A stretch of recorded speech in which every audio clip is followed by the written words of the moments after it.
Salut à toi peuple de Rome, bienvenue sur la chaîne du bar de l'ours. L'ours c'est moi et le bar, il est derrière. Aujourd'hui, dégustation d'un Naisson. Et non pas les deux bouteilles que j'ai ici à ma droite, c'est simplement pour vous montrer un petit peu les gabarits Naisson. Mais vous les connaissez, les fameuses épaules carrées, on les connaît bien.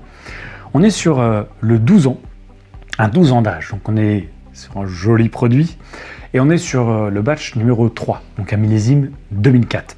C'est un petit sample qui est ici présent, qui n'était pas destiné à être dans mes mains, en tout cas c'était pas spécialement prévu, il est arrivé, ça a été une surprise, donc on dit un grand merci à Kev qui nous l'a envoyé, parce que pour le coup ça fait très plaisir de pouvoir goûter ce genre de produits qui sont déjà plutôt difficilement trouvables et qui en plus avoisine des sommes qu'on peut qualifier de délirantes. Donc je l'ai dit, millésime 2004, on est sur le batch numéro 3, donc il y en a eu plusieurs avant.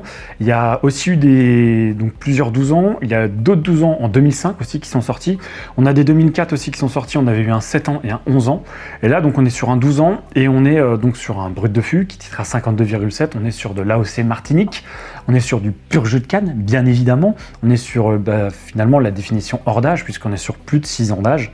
On est sur un vrai 12 ans et on est sur quelque chose qui, pour moi, déjà juste mérite vraiment d'être laissé dans le verre. Je vous le dis, des fois, il y a des rhums qui ont besoin, d'autres qui n'ont pas besoin. Celui-ci, c'est vital. Si tu ne le fais pas, je pense que tu passes à côté de quelque chose clairement. Donc ça a été mis en vieillissement dans des fûts de chêne américains, des 190 litres. Et ensuite, on a eu une finition en foudre limousin, puisque c'est des 2000 litres. Donc on n'est plus sur l'appellation fût, mais on est sur l'appellation foudre, puisqu'on a une énorme quantité. On est sur des choses colossales. Et on est sur 1260 bouteilles. À un prix de sortie à l'époque, donc en 2016, qui était de 200 €. Globalement autour de 200 €. Je vous l'ai dit, aujourd'hui, on avoisine des chiffres entre 350 et ça monte jusqu'à 500 €.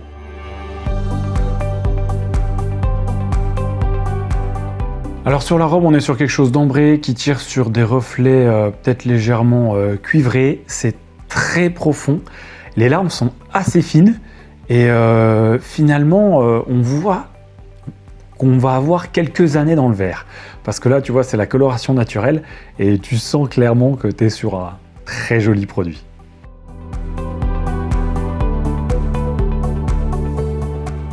Au moment où je l'ai versé tout à l'heure dans mon verre, ça a tout de suite embaumé au niveau du salon.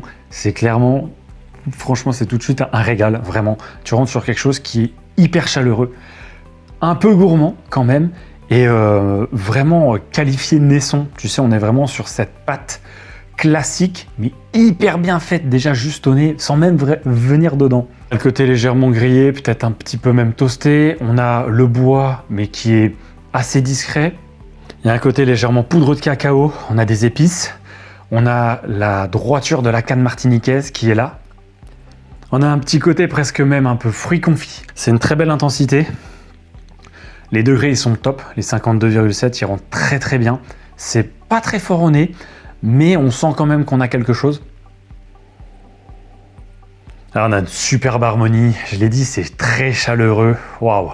On a un profil haut de vie affirmé et qui a déjà, on sent qu'il y a un compte d'années. On sent que c'est quelque chose qui est réfléchi, qui est maturé, qui a un certain âge, tu vois, qui a vraiment une réflexion derrière et en plus une continuité. Je suis pas encore allé dans la bouche, mais je l'avais déjà testé et je peux vous dire que juste au nez, on frôle vraiment la perfection pour un rhum agricole. On a un petit côté amande douce, on a ces épices qui relèvent le tout, légère fraîcheur, et le boisé, il est bien, il est très très bien dedans. Vraiment, la première fois où je l'ai ouvert, le sample, j'étais presque un peu déçu. Alors là, le fait d'avoir déjà enlevé un tout petit peu dedans, et là de l'avoir laissé pendant 20 minutes dans le verre, c'est enivrant. Vraiment, c'est le mot, c'est enivrant. Là, on est clairement sur des produits où tu as envie de te faire kiffer, tu as envie vraiment juste d'être sur une dégustation pure, tu as envie de prendre ton temps, tu as envie de vraiment décortiquer les choses et tu peux le faire parce que tu as de quoi décortiquer dans le verre, tu vois. Tu as cette belle intensité, cette belle puissance, en même temps très très bien amené. Ça reste relativement classique, mais c'est super bien fait, c'est très fondu dans le verre. Ah ouais, c'est vraiment, ça fait longtemps que j'ai pas eu un nez vraiment aussi enivrant et aussi vraiment... Waouh, vraiment kiffant quoi, c'est le mot là, tu prends vraiment du plaisir.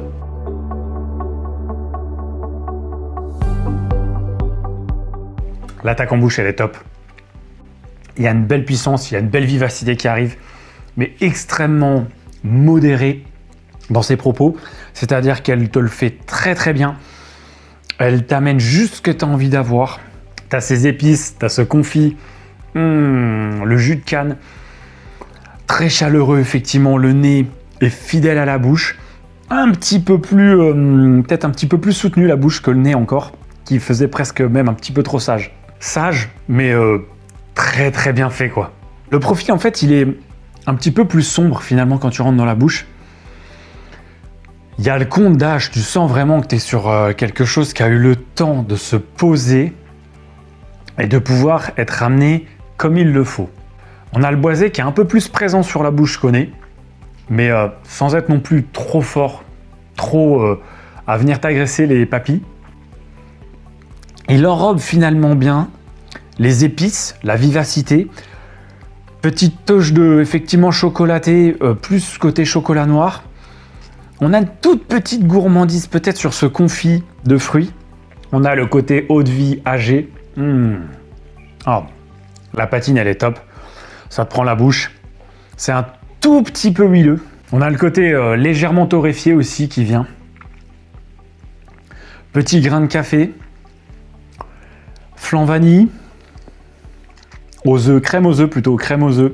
Et on a les épices plutôt douces, mais qui te permettent de soutenir les degrés et le côté confit.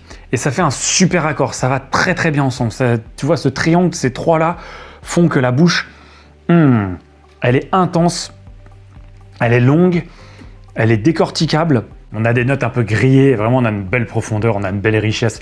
Et c'est ça qui est vraiment très très très kiffant. Alors en fait, ce qui est kiffant, c'est que tu as quand même ce côté un petit peu peps, ce côté brut de fût finalement, qui te permet de quand même de rehausser tout ça. Ah ouais, il y a ce fondu qui te prend toute la bouche, descend dans la gorge, belle chaleur, super caractère, mais encore une fois maîtrisé, réfléchi. C'est ça qui est très intéressant. Ce petit peps. Waouh.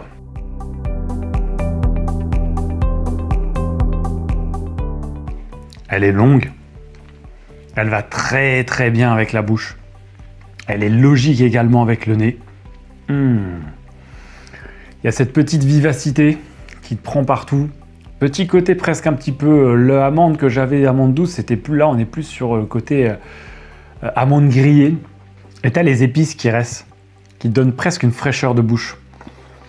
Avec cette intensité qui est là du début à la fin. Et ça, je valide à 100%.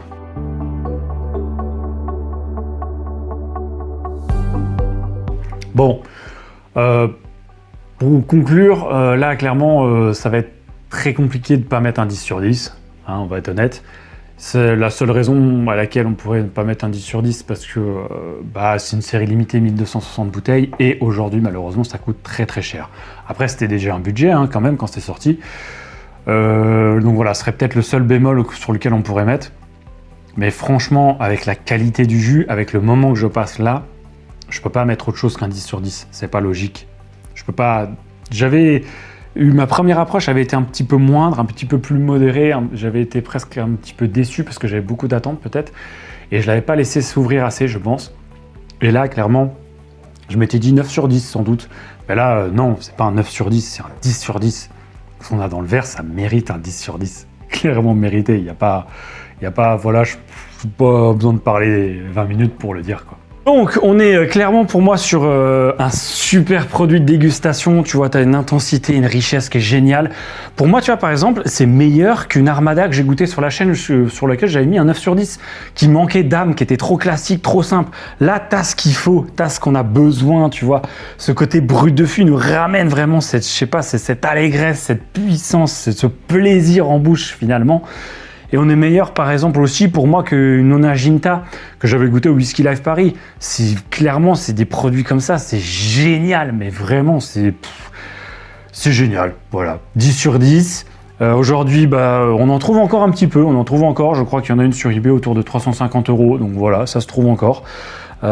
Si vous en trouvez et que vous avez le budget, allez-y, go, quoi. Parce que franchement, niveau dégustation, tu peux pas être déçu, c'est pas possible. Donc voilà, un grand merci à Kev pour le sample, vraiment, parce que là tu nous as régalé, mon Kev. Il nous a envoyé un petit Bali 82 qu'on avait déjà goûté sur la chaîne, mais on pourra peut-être le refaire, on verra, on pourra le comparer peut-être à d'autres Bali, si j'arrive à en choper d'autres. J'aimerais bien choper un 66, réussir à ouvrir un 88, enfin bref, on verra. Un grand merci à lui. Merci à toi, Papus de Rome, de suivre les aventures de l'ours. Je vous dis à très vite sur la chaîne, bien évidemment. Pour d'autres contenus qui arrivent, on a les brutes de colonne, ne vous en faites pas, qui arrivent. On en aura peut-être un English Arbor 5 ans aussi, qui n'était pas prévu, qui va peut-être arriver. Et comme d'habitude, n'oubliez pas, pas plus haut que le Rhum.